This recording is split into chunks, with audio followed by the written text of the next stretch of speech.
Welcome to another episode of Gray and I Slay. Today I'm so excited about our topic. We'll be talking about get me out of this job. If you're ready to make a pivot or transition to either something to do on your own or to another career or to another organization, we're going to be talking about all of that today. So I'm very happy to have my guest. And before we get started, please go out there and hit subscribe, hit like, make a comment, because that helps YouTube make this go to various places and to various people. And we want more people to hear about Gray and I Slay, because Gray and I Slay, we are all about being confidently as we're aging. We're bold as we're aging, because every day is a day to slay. Gray and I Slay, right? So we're not going to give up. We're still pressing forward. We are visible. We are seen. We're not going anywhere. We're baby boomers, but that's okay. They're going to still hear about baby boomers, and they're going to still hear about us because we're not going anywhere. So anyway, so I'm glad to have my guest today. She is an author. She is a wife. She works in HR. She's a work development, produces work development from the ground up, and many times she's done that. So she's a fabulous person. I'm so happy to talk to her. She's very inspirational, and you're going to see what I mean in just a few minutes. But I'm happy to have her. She is a native of Columbus, Ohio, living currently in Indianapolis, Indiana. She has a BS from Ohio University, and her master's is from the University of Dayton. So I am very happy to present my friend that I haven't seen in many, many years. I'm so happy to see her, Denise Jenkins Agurs. Thank you. Thank you so much. Thank you for having me. Yes, thank you for being here. So I'm excited to talk to you. As I mentioned, she is an author, and I did bring my book. I got mine all marked up and flagged up, as you can see. And the book is called Get Me Out of This Job. So first I want to just talk about what was the inspiration behind this book. And then I want to talk about pivoting too. When people know, how do you know when it's time to pivot? But first of all, let's talk about you and this book. Sure. First, I want to ask you, my other question is, tell me about Denise, little Denise. And wow, Denise. How did little Denise get to this point? Denise Jenkins Agurs, you're right, from Columbus, Ohio. Columbus is always going to be my home. Okay. I am what I would consider a risk taker. So growing up in life, failure was not an option. You're going to get back up. You're going to keep doing it again. And so that's what I've learned from my parents. I was going to say Mama Peggy. She's in the book. Yeah. She's no nonsense. Miss Peggy. Everyone knows Miss Peggy's from Peggy's Monogram and Embroidery. So I come from a family of entrepreneurs. Okay. That's the thing. That's the most important thing. And the ambition that was bestowed to me came down from generation. You will be successful. You will succeed in life. And that is what my parents pushed my brother and I to do. Okay. And so the inspiration from this book, because we've all said it. Yes. Get me out of this job. We've all said it. Yes, we have. Time and time again. And because my career started here in Columbus, I had the best job at Nationwide Children's. That was my first experience working in healthcare. Okay. And I got an opportunity to build career development. For the teammates there. Wow. So when you start talking about your natural gifts and talent, that stuff came easy to me. Developing programs where you saw that there is a need. And from there, I started networking, and one of the executives said, Denise, when I leave, I'm taking you with me. Because he knew I had a heart for people, and he knew I had a heart for development, employee development. A year goes by, he leaves, never hears from him, and all of a sudden I get a phone call. Hey, we have an opportunity in Charlotte. I'm like, yes, let's do it. Because remember, I said I'm a risk taker, right? And I felt that I had reached my point at Nationwide Children's, and it was time to go. Okay. Where? Don't know. Being a woman of faith, everything that I tell employees and my friends and anyone that come to me, write the vision. Because that's the word. What does the word say? Yes, and make it plain. And make it plain. Yes. So what do you want God to do for you in your career? And it's in the book as well, right? Yes. And so I use my own principles on myself. I said, okay, Jesus. And my husband said, you talk to Jesus like he a homeboy. I'm like, hey, it's me, Jesus. And there is like, there you go, bothering Jesus again. That's right. And so when I say I wrote the vision, I wanted a new opportunity. I wanted to make this amount of money. I wanted to work with a leader of faith. I mean, I didn't leave anything out, but I didn't know it would take me to Charlotte. Wow, I love that, because you made it plain what you wanted. You left no stone unturned. Nope, none. Wow, I love that. None. I love it. And from there, I used that tool, every time a door opened. You get to a point in life, I believe God will make things uncomfortable when it's time to move to the next level. But sometimes we are too afraid. Too afraid to leave home. That's true. Too afraid to leave mama and them. Too afraid to leave your friends. If you're too afraid, you'll miss out on the opportunities. Because people ask me all the time, how do you just keep moving? I said, because God keeps opening up a door. Yeah. That's how I continue to move. And so from Charlotte, I was there for 7 years, growing our own programs, working with people who wanted to be nurses, doing leadership coaching. Development is my sweet spot. Wow. But that's something that you learn along the way, the things that make you happy. And then from there, another door opened. Hey, you want to come to Florida? I need your help at this other healthcare system. So you weren't in a position where you felt like you were at your end of the rope where you were in Charlotte. Well, it came to a point. Okay. It came to a point that I was always in the room with vice presidents, executives, and I was the only manager. Okay. And I said, okay, Denise, there we go again. Let's write this vision. Because I felt like my gifts were being pimped and prostituted, to be perfectly honest. That you can use me for my knowledge, but you can't promote me. So then, hey, Jesus, it's me again. I need a sign. Yeah. Knock, knock, knock. Hey, Denise, I have this offer in Florida. Really? But by then, we have built a beautiful home. In Charlotte. Outside of Charlotte in Gastonia. And my husband said, are you sure you heard from Jesus? Are you sure? Because we loved our home. We loved everything about Charlotte. We loved the people. And I really did love my job, but there was no more advancement. At least it felt like that for me. And then I'm, again, a person of faith, so I prayed about it. I said, God, give me a sign when it's time for me to leave. Ring, ring, ring. Denise, I would love to have you on my team. I'm like, really? Florida? South Florida? Hurricane Florida. Yeah, I was going to say. And that's why Darren asked, are you sure you heard from God? Yeah. And we sat in our driveway with everything packed up. Tears run down. He said, you sure? You're asking, are you sure? I said, yes. Because then I went from a manager to a director. Okay. And so worked there as the director of education for 3.5 years, and then COVID hit. Now, COVID shut down everything. In healthcare, it was really, really hard seeing so many sick people who are struggling to live based on this horrible disease. And I was so far away from home and family members passing away. Yeah. So I said, oh, Jesus, it's your girl again. It's me again.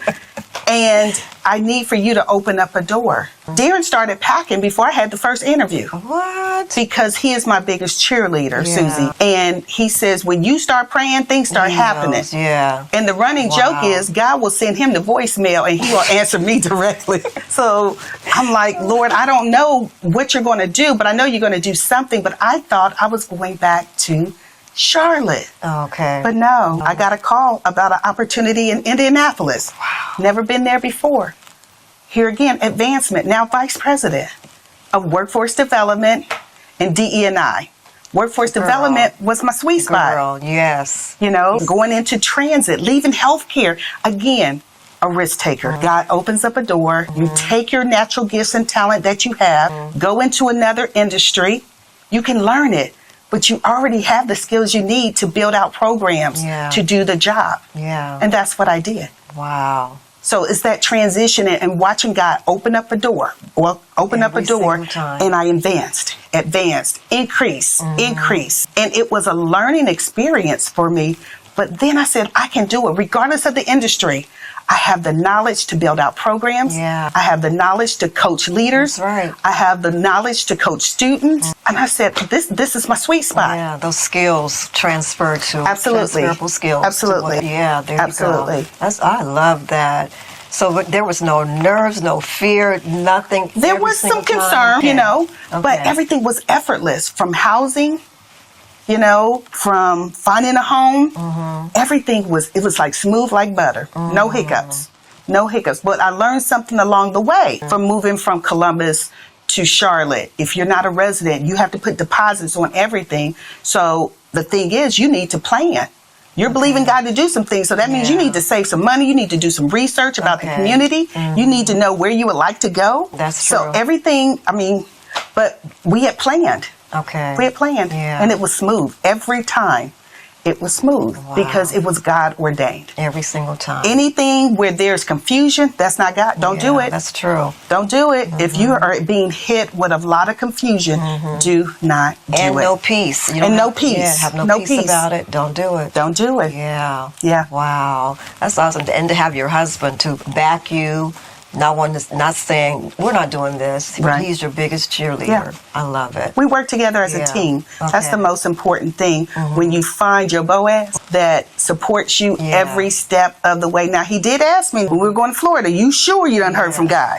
You sure? So he was reluctant, but he said because I always supported him in his entrepreneurial ventures, he was willing to support me. That's awesome. How did yeah. you guys meet? Well, Darren and I have known each other since 4th grade. What? We grew up in the same Linden community. Okay. Went to the same St. Augustine Elementary School off of Hudson. Off Hudson. Yes, and that's where we met. My mom and his auntie worked together. Okay. So we've always been friends, nothing more than friends. I needed a date to the debutante ball.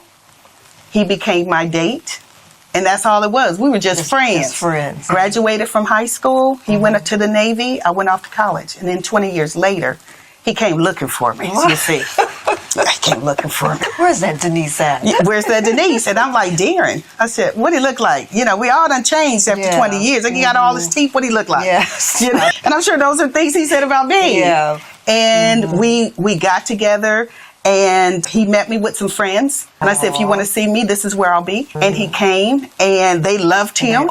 He took care of the bill. You gotta have your girls. And I said, he all right. Yeah. He all right, Mr. Agurs. Yeah. And been together ever since. Oh, how many years married? 19. 19 years married. That's beautiful. Yeah. Yeah. So it's good. He's my best friend. Okay. Darren, I did it right the second time, you Yeah. see. Did it right the second time. We want to talk about that first time. No. I've been delivered. And praise the Lord. So getting back to this book, I mean, it's so good. Like I said, I love the way you weaved God into all of this, making sure that, you know, no matter what you do, ask Him for what you want, which is very plain, which is very...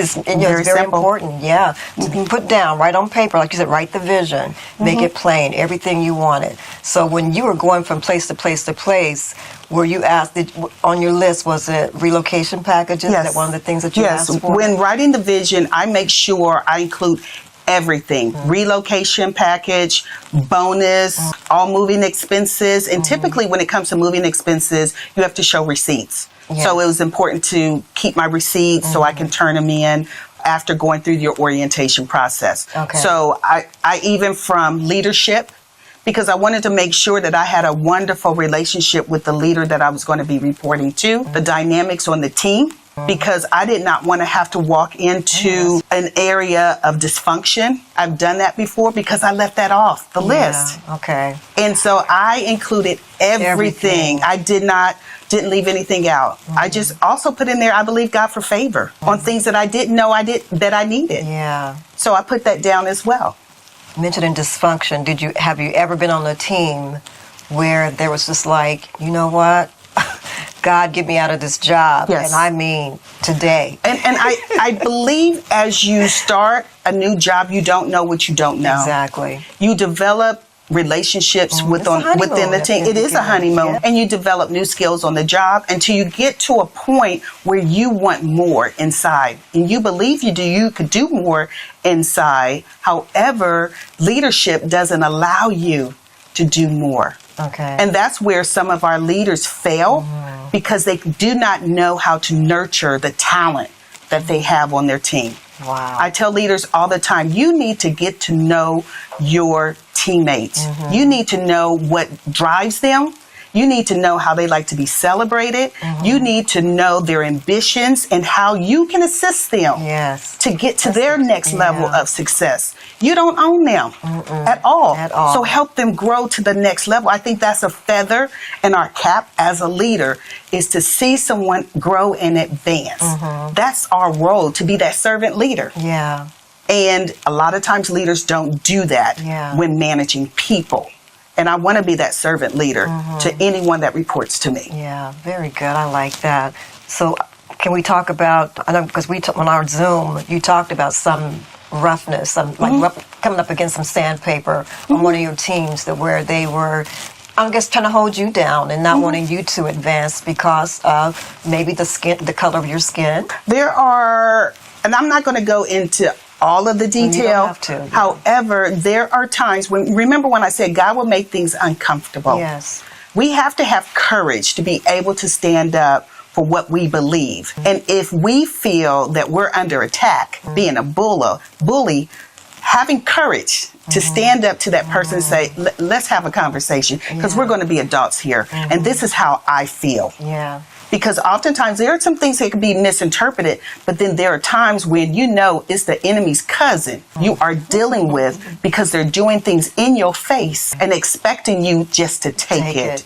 Ooh, well, you got the wrong one. Yeah. I'm not just going to take anything. If we can't have adult conversation, then that's on them. I've said what I said. Yeah. I was very professional when I said it, but when you continue to see the bullying, I'm like, okay, now we're dealing with spirit, and it's me again, Jesus. You see what I'm working with? I'm gonna need for you to fix it. Either you fix this or elevate me out. Yeah, get me out of here.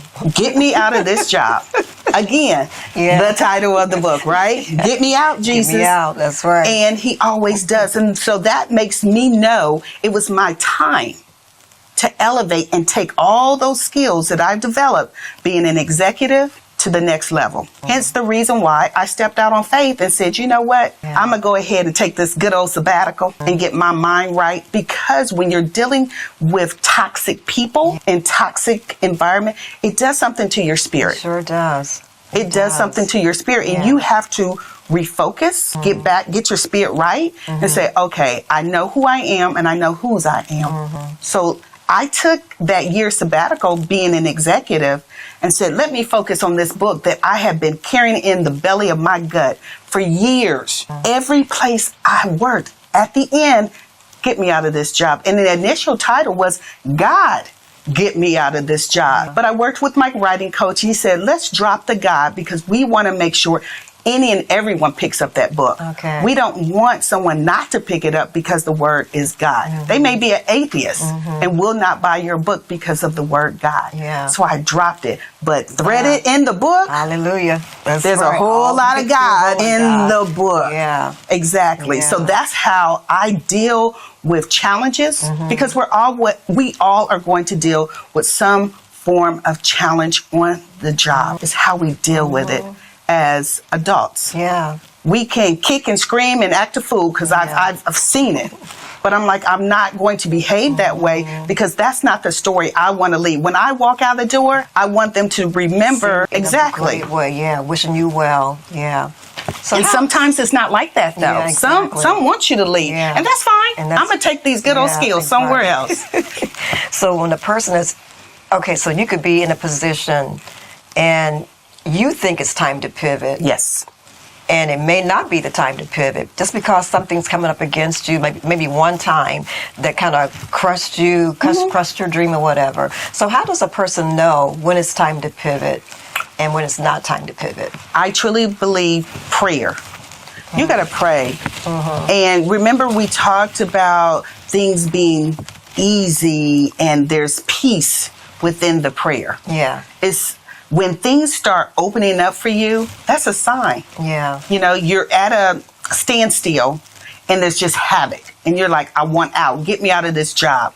You're starting to write the vision for yourself. You're researching your next step. You're not just going to up and quit your job, because the book is not about up and quitting your job. Exactly. It's about being mindful about the next steps you make when leaving a job, but making sure your next opportunity is purpose driven. It speaks to your purpose. That's good. Because you know what you're passionate about. You know you have a purpose on your life. And when those two come together, Susie, you'll never work another day in your life, because you are doing purpose work. I love that. Okay, let's talk about what is purpose. Purpose is that thing that you know you are destined to do, because you have the... Okay, so is purpose and calling the same, or is it... Are they I believe they are. I believe they are. Okay. It's the calling that's on your life. It's the purpose, that thing. I call it that thing that if you never got paid to do it, you would do it. The thing that gets you out of the bed in the morning. Absolutely. Yeah. Absolutely. You've figured it out. You begin to nurture it. You begin to study it. You begin to develop that skill to make you that subject matter expert. So even if you never got paid to do it, you'll always be talking about this. And if I were to ask your family and friends, what's Susie great at? Susie's always talking about this all the time. And I'm like, there's something to that. Yeah. So when I'm coaching someone, let's go a little bit deeper. Why is this particular thing so important to you? Yeah. What have you done to cultivate, like your fitness? And I will watch you. Yeah. And I'm like, wow, this is her sweet spot. Wellness is Susie's sweet spot. Then you have all these gadgets and stuff you put on the walls and you're moving around, right? That's you, right? Everybody said, and you make me tired just watching you. See, but is that not your sweet spot? My sweet spot. There we go. Fitness, and so that's how I coach other people about your development. Yeah. Finding that calling that is on your life, from ministry to working in the community. What is that thing? And developing it. Yeah. Okay. Very good. Now, how do you overcome fear when you know it's time for a change, but you're feeling that fear, not wanting to jump yet, but you know God is telling you, you know what, it's time to go, but you're just still holding on. So how do you overcome fear when it's time to make a change? So there's an acronym for fear. False evidence appearing real. Girl. Come on, girl. It's false. Yeah. It's false. And when you know it's false, you can say, you know what, I'm going to stand up to this.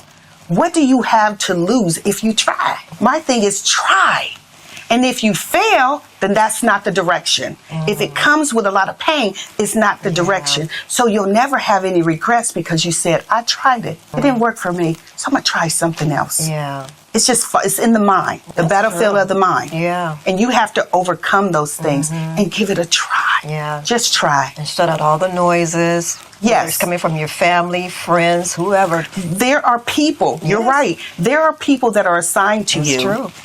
That are assigned to you so you would not move forward. What I call those stinking thinking friends that have nothing great to say. When you talk about something that you want to do and they're negative Nellies, they're not your friend. You need to get a new group of friends that will say, Susie, you got this. We don't know how you're going to do it, girl. Well, we'll be praying for you. And God will speak to your spirit in the midnight hour. You'll wake up with a creative idea that you've never thought of and begin to say, you know what? I don't have the money for it. I don't know how I'm going to do it. But God, I got to trust you. I'm going to trust you because you placed it in my spirit to do. That's no different with employment. There's no different with activities that you want to do or things that you want to develop. You have to believe in you. Girl. You have to be your own biggest cheerleader. Yes. And oftentimes we think our spouses, our family. But see, where we're going, God didn't say take them. Yeah. You may have to walk this thing alone. Come on now. And then from the there. story of Lot. Exactly. Yeah. Exactly. So stuff it in your mind, back of your mind, and say, talk to yourself. Yeah. In the book, I talk about affirmations, putting words on the mirror. Everything that you see in the morning, you speak to yourself, I got this. I love that. God's about to blow my mind. Lord, you put this in my belly. I don't know how you're going to do it, when you're going to do it, but just put the right people in my life. And it's not for me to try to figure it. I mean, we try to figure it out, but it's not for me to figure it out because if he told me to do it, then he's already got it outlined how it's going to go, how it's going to do. All I got to do is just follow his lead. And here's another example about fear. I have been carrying this book in my spirit for years, and moving to different companies, different states. I write a little bit, put it down. Write a little bit. I am not a writer, I'm a speaker. But I will never forget when I went to my class reunion at Ohio University, and there was a brother there, Dr. Lyman Montgomery, and we began to talk. He had published many books, and he said, Denise, you can do this. So guess what? I hired him as my writing coach.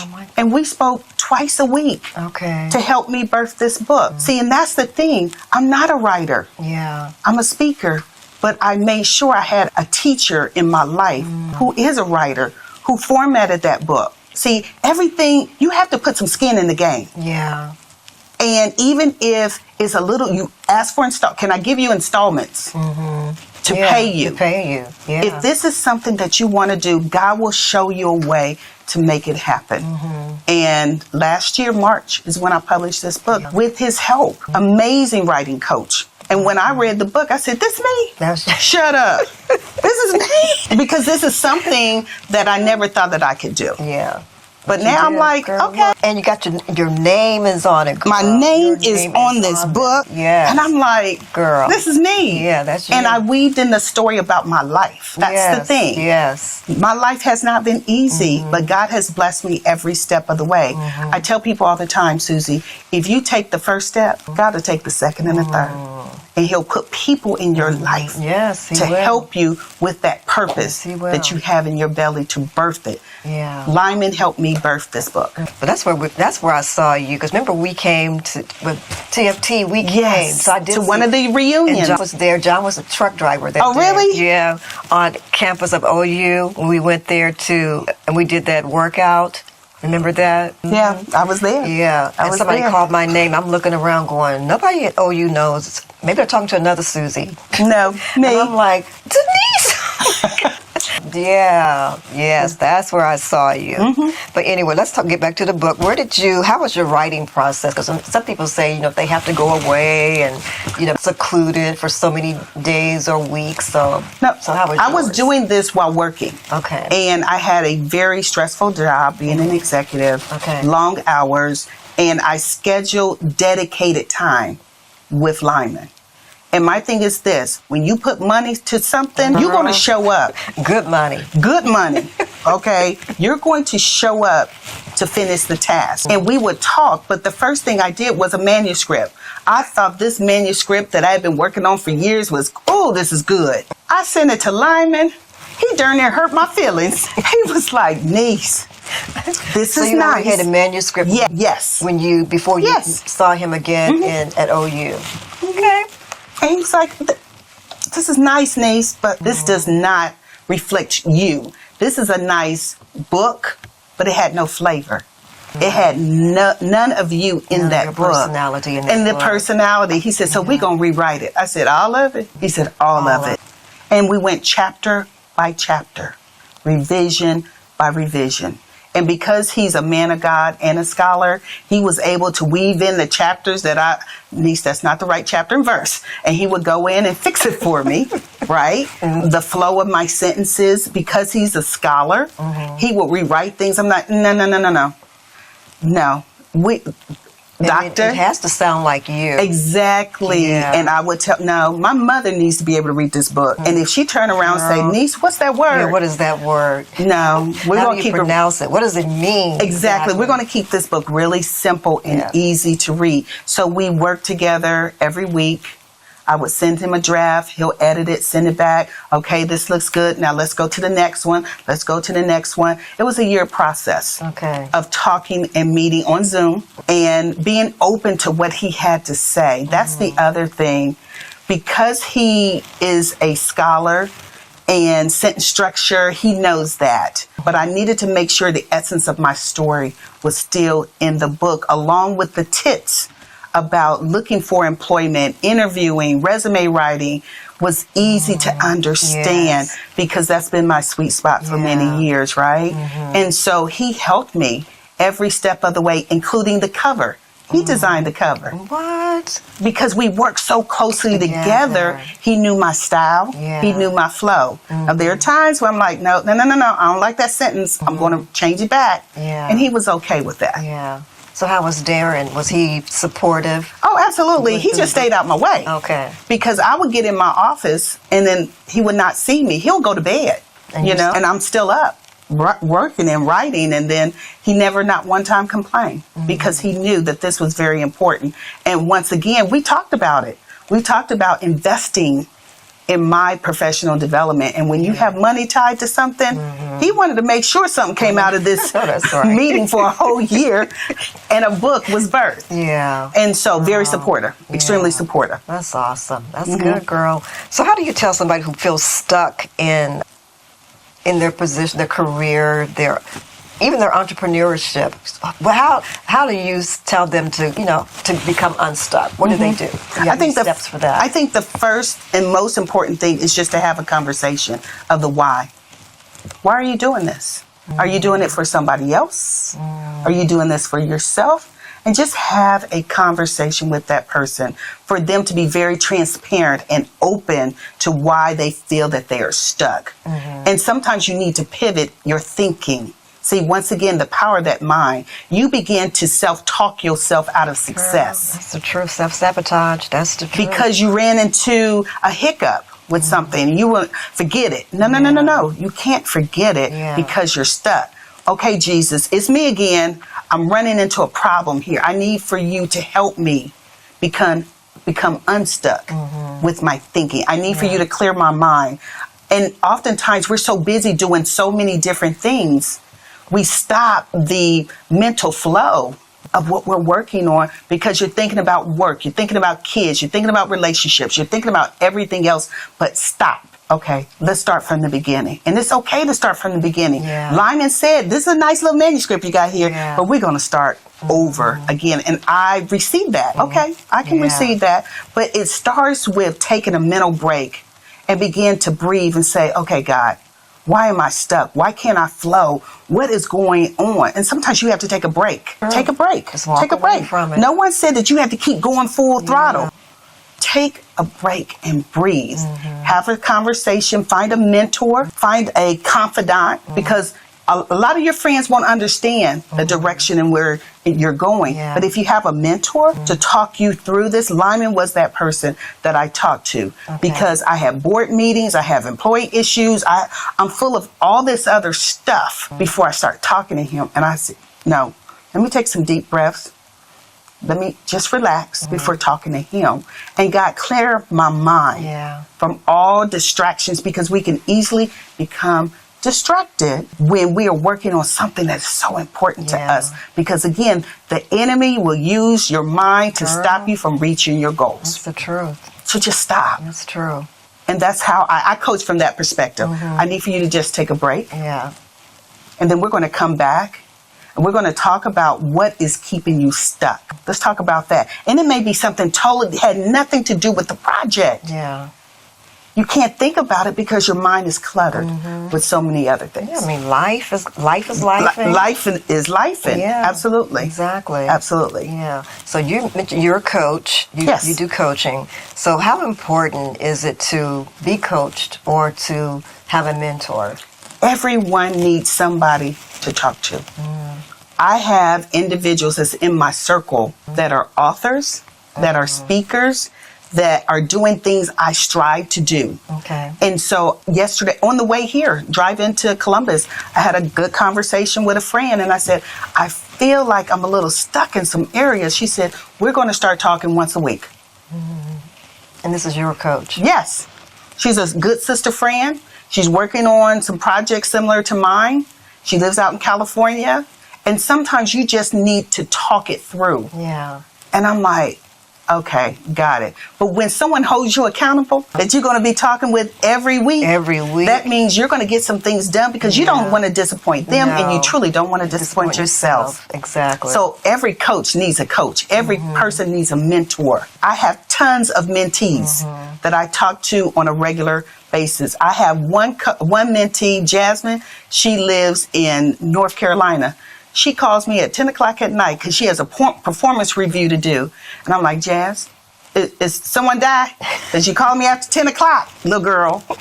But I stop what I'm doing. Tell me what you need. Oh, I have this performance review I need to do for an employee. I need your advice. And I do that because I have a heart for people. I want people to win. I want leaders to be great leaders. And so I take the time because God has blessed me with a great gift to pour into other people. And I want to fill their toolkit up for success. So it's just a natural gift. I stop what I'm doing. Darren never complains. But people know when I'm at dinner with my husband, don't call me. Because I need to have time with him. But after dinner, what you need? Tell me what you need. Oh, you need to talk to somebody? Let me connect you with this person. Because I'm a connector of people. Okay, so how important is workplace culture and mental health? It's very important. Because if a culture is dysfunctional, I feel it just kind of weaves into your spirit sometimes. When there's negative culture, where there are leaders who that do not understand their employees, how are you as a leader supposed to manage your team when you don't know your team. Yeah. Addressing behavior, dysfunctional behavior. When you see one person that is trying to tear down the team, you have to have a crucial conversation with that employee. You cannot let one person disrupt the whole team with their foolishness. But oftentimes leaders will not let poor employees go at all. They won't, because they might be great at their job, but they're not great with people. And so they're like, well, they're getting their job done. But it's that saying, the bad apple can spoil the bunch. One bad apple can. Right. Yeah. It's no different with employees. You have one dysfunctional employee who's negative, has nothing good to say, but they can get their job done. No, you need to look at the whole person. That's right. Yeah. They cannot. I have let people go. I have let people go, and they're shocked. You're going to let me go? As good as they are for the team, but that attitude that you bring, all that poison that you bring into the team. You can't bring that spirit into my team. We're not having it, because how good you are, exactly. If I have to work with you for 8 to 10 hours, we're going to have a great time. I remember on Fridays we walk in and I'll put on some music. Come on, it's Friday. Come on, guys, let's get on out here. Let's bust a move. It's Friday before we get our day started. But I'm that fun leader, but they know when it's time to work, it's time to work. But I know what motivates my employees. I know when there are certain things that are very important to them, and I'll drop a note in the mail. Yeah. So those are leadership skills that I've learned from great leaders. But when you have a dysfunctional employee, you cannot be on my team. Yeah. You cannot bring that spirit here. No, you will not bring people down with your negative attitude. I will not tolerate it. You need to go work for somebody else. Right, somebody who will put up with it. Exactly. Yeah. And then mental health. Oh, mental health. The most important thing is understanding our bodies, as a person. And as a woman of a certain age, no one really told me that there were going to be changes that would happen to my body as I crossed the good old age. No one talked about menopause. No one talked about those things of why you're cranky or why you start to perspire. You're like, why am I sweating right now? No one talks about those things. So if you're in tune with your body, you go to your doctor, you have these conversations, you read up on what transpires in the body. Yeah. It helps. Yes. And you're wondering, why am I cranky? Well, your hormone levels are off. Go talk to somebody. Find out the best herbal supplement that you can take. Now, I'm no doctor, but research it for yourself, because when you can tell when your thoughts are off. You know when you're not right. You know you're raggedy. When you're exactly. raggedy, you know. Exactly. And you need to do something about it, because it's no one else's fault that you having hot flashes or night sweats. It's no one's fault that you wake up in the morning, you have low energy. How can you get your energy back? Does that mean you need to be hydrated? Do you need to be drinking your green drink supplements or what have you? I believe we need to learn about our bodies. I believe we need to address things that take place in our bodies that we don't understand, and do not bring that attitude to work. My husband had told me many years ago, he said, Denise, they're not paying you to walk in there with a bad attitude. So before you walk into that building, I need for you to pop your trunk. I said, well, what you want me to do? He said, all that negative stuff that's going on in your mind right now, I need for you to pack it and put it in a trunk. Close the trunk. Now go on in there and walk in there like you have some sense. Yeah. And I never forgot that, which is true. It is nobody's fault that I woke up late. It's nobody's fault that I hit my pinky toe on the side of the bedpost. It's nobody's fault. But these are things, right, that we carry with us because we mad. And it's raining outside or it's snowing outside and I'm just mad. Bad hair day. Bad hair day. Upsets everything. Yes. And so that is how you make sure you keep your mental health in check. Yeah. It starts with you. It starts with you. Yeah, I love that. I love it. So another question. What does courage look like in the process of making a change? Courage is having that self-talk. Because I've seen other people advance in their career. And if they can do it, I can do it. Yeah. It means that you stand in the mirror and you look at yourself, your hair may be all over your head, and you begin to have that self-talk to say, you know what, you're a bad sister. Girl. Today we're going to have a great day. We're going to turn on some music. We're going to have a dance party. You know, you look at yourself and say, I can do this. Because when God does it one time, He's going to do it again and again and again. So the courage starts with the inside of you and seeing the results along the way. Yeah. When God opened up doors for me to leave Columbus and go to Charlotte, amazing career. To leave Charlotte and go to South Florida, amazing career. To leave South Florida and go to Indianapolis, you know, I'm like, I did not see myself as a chief of HR. I didn't. I was okay being vice president. Yeah. But God says, no, you have other gifts and talent, and I'm going to elevate you. So receive.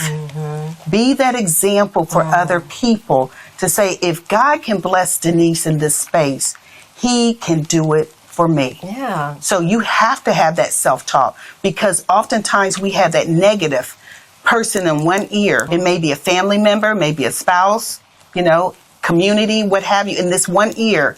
But you see more in yourself. Yeah. You want more for yourself. Yes. And so you talk to yourself until the next breakthrough comes. Ooh, girl, I remember the first time I did that, stood in the mirror and look. I made myself look eyeball to eyeball. Yes. And tell myself that you're Yes. intelligent, Yes. you're smart, you're beautiful, you're nice. I mean, I just kept saying all kind of like things, and then them endorphins started flowing. Yes. Girl, it was just like Absolutely. what? Because Yeah. if we wait for someone to Else to celebrate us, it ain't gonna happen. we will be disappointed Still waiting. every time. So Still why not waiting. celebrate ourselves? And Yeah. if things go awry and it doesn't happen the way we wanted to, that's okay. Dust yourself off. It's okay. You still a bad Yeah, sister. you're still a bad mama jamma. Okay. Yeah, we mama learning jamma. lessons. Yeah. We have learning lessons in life. Yeah. And so you're like, okay, this didn't work out. That relationship didn't work out. That job didn't work out. It doesn't make you a bad person. It just didn't work out. Yeah. Dust yourself off and say, okay, Jesus, it's me again. Okay, where we going? What we doing? What we going to do this time? Yeah. And listen to His voice. Listen to His Even voice. if it's awkward, because the first time it was awkward, staring eyeball to eyeball to myself, talking to me, I'm like, it felt weird, it felt awkward. But Sure. even if it's awkward, just do it. Do it afraid. Yeah, yeah. Come on, girl. Do it afraid. Yes. You'll be amazed Yeah. what will happen when you do it afraid. Yeah. Okay, so another question. So how Yes. do you balance the fear of failure with the desire for a change? You want to change, but then that fear of failure, because you just talked about That false evidence Yeah. appearing real. Yeah. It's that talk yourself through it. Talk yourself through it. Yes, what if I fail? What if you don't try? You never know what will happen if you don't try. Again, it's that self-talk. You have to be mindful of what we say to ourselves, what we listen to. It's a constant battle, Susie. It is a constant battle of speaking life. Yeah. So when you have those fears, you're like, okay, just let me take the first step. Let me take the first step. And you'll be pleasantly surprised what happens when you take that first step. And then God will say, come on, daughter, take another step. And you begin to elevate. Doors begin to open. Connections begin to happen. The vision that you see for yourself is right there. And you're like, I'm doing it. And I tell people all the time, don't look back. Keep looking forward. Yeah. There's some big things on the other side of saying, look, yes, Lord, I surrender everything to you. My life, my career, my future is all in your hands. That you just said, what if? But what if it does? What if it doesn't? Okay. You know, so you're still bad. You're still still sharp. bad, yeah. You're still amazing. Yeah. It just didn't work out. didn't work out. Even with relationships, it did not work out. It's okay. Yeah. It's okay. You're still alive. You still have air in your lungs. You have not lost anything. Yeah, exactly. You're still breathing. And you're still breathing. Yeah. Keep trying. Yeah. Because your yes is on the way. Woo. This feels like church. So good. I can't believe it's almost an hour. This is crazy. Wow. This is crazy. But can you give some like advice or tips to our listeners? And then I got one more question for you. You know, just who's in that transition Yes. and not sure what to do. Transition is hard. And it can be really, really tough. I believe the first thing you need to do is pray about your situation. Pray about your situation. Write down what you want out of life and take it to the King. And before you know it, people will come into your life to confirm that you're on the right track. If you're believing for a new job opportunity, what is it? Does it speak to your sweet spot? Does it have your name written all over it? Do you even have a resume? Denise. Are you preparing yourself for those interviews? Are you able to answer those behavioral-based interviewing questions like, tell me something about yourself. Why do you want this position? What are your strengths? What are your weaknesses? Are you ready? But see, what happens, people aren't ready. They just start applying for jobs, get the interview, and they fail at the interview because they weren't prepared. Yeah. But you want the type of career that speaks to your sweet spot, that when you get up in the morning, you're excited to go in and make a difference, because that's what they hired you for, to do the job. But you want to be able to do something that you enjoy, that is no longer work. Preparation is so important before the opportunity presents itself. Yeah, that's so good. Okay, so I heard one more thing to ask you. Yes. Okay, so you prayed, you prepared, you got the job. Now what? It's all about negotiating now. Okay, girl. It's all about knowing your worth. You've researched the salary range, all right? So when they present you with a range that's very, very low, you're like, well, no. This is the range in the industry, in the city. You have to have enough courage to talk to the recruiter and say, you know what? Thank you so much for the offer. However, I would like to know if we can discuss the salary. From there, is there a sign-on bonus? Now let's talk about the vacation package. Yeah. What does the benefits look like? Where am I going to be working? Because here's the thing, you may think you're working at one location, maybe at somewhere else. Is this a remote position? Is this a hybrid position? Yeah. Is this a position back in the office? There's so many things you need to know before you say yes, because you don't want to take that job and now you're miserable because you're unable to pay your bills. You did not ask. You did not ask, because typically in HR, we're going to go a little bit low because they have a range. Yeah, that's right. So ask. And don't just give a dollar amount, give a range. Give a range. So if you know that position is between $85K to $150, Girl, you need to go in the middle. So somewhere in that middle. Somewhere in the middle, because you can go back a little bit. But if you say, I just want $85K, but they budgeted $100K, they're going to give you what you asked for. Right. That's true. Negotiate your salary. And then happened to you, right? Yes. Oh yes. 10,000 below. What you were making. And every time I've increased in position, it always came with $20K more, because I know my worth. Yeah. You're not going to lowball me at all. And then I'm miserable because I'm doing late hours, your salary, you're not hourly. That's the other thing. Is this an exempt position, non-exempt position? And yes, I'm okay with saying no, because I know my worth. There you go. And oftentimes we're hungry. I want this job. And then you're mad when you find out, because people talk about salaries on the job, which I think is very distasteful. I do not like talking about salaries at work. That's what you're not supposed to. But people do right? And then you find out Beth Ann over here is making $5 more, but you didn't ask for more. Yeah. You settled. Yes. Do not settle. Girl, this has been so good, Denise. So now I want you to look into that camera. Yes. Do you have a word that you're standing on for this year, 2025, or goals that you have for either one or both, whatever you feel like? So the word that I want to impart with your listeners is stay focused and stay true. Stay focused. If you have a dream and a desire to do something, stay focused to reach the goal. Don't get distracted with the things that's going on in this world. There are things that are on the inside of you that the world needs to learn from you. For me, I'm a subject matter expert in career and workforce development, leadership development. I've developed this skill, and I know I'm great at this skill. So my goal is to get this book, get me out of this job, to as many hands as possible My goal is to be on a speaking tour, to be able to talk and share and educate other women about personal and career development. That is my goal for 2025. I love it, girl. This, I can't believe an hour flew. I mean, it just flew by. It has. That's it has. crazy. But see, here's again, sweet spot. Sweet spot, yeah. Things that I enjoy talking about is career and personal development, helping women get to their next level of success. What does that look like? I'm also in the process of developing an e-course that mirrors the book called Career GPS, Guiding Your Professional Success. So once I get the e-course done, I'll share that with you as well. Okay. But it's... Oh, you just have to come back. Yes, have me back. Have me back. Have me back.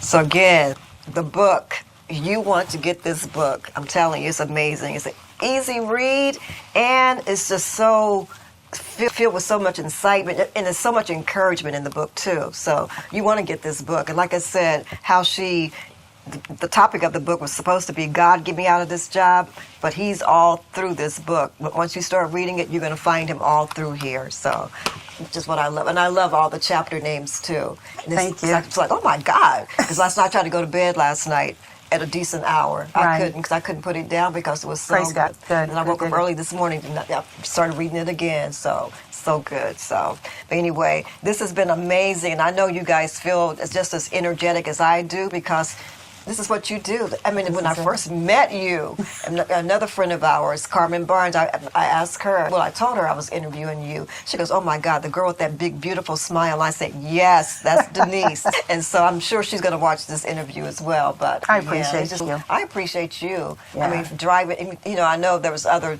things going on for you to drive here, but just to drive here to be, because I told you when we talked about it, I said we could do virtual, and you said no, I'll come to Columbus, and I said okay, sis, let's make it happen, and we did. So, and today was the day that we were supposed to do it. Yes. So. And I'm grateful. And I just want God to use me as a vessel to bless other people in their journey. Y'all heard it here. You've heard it from here first.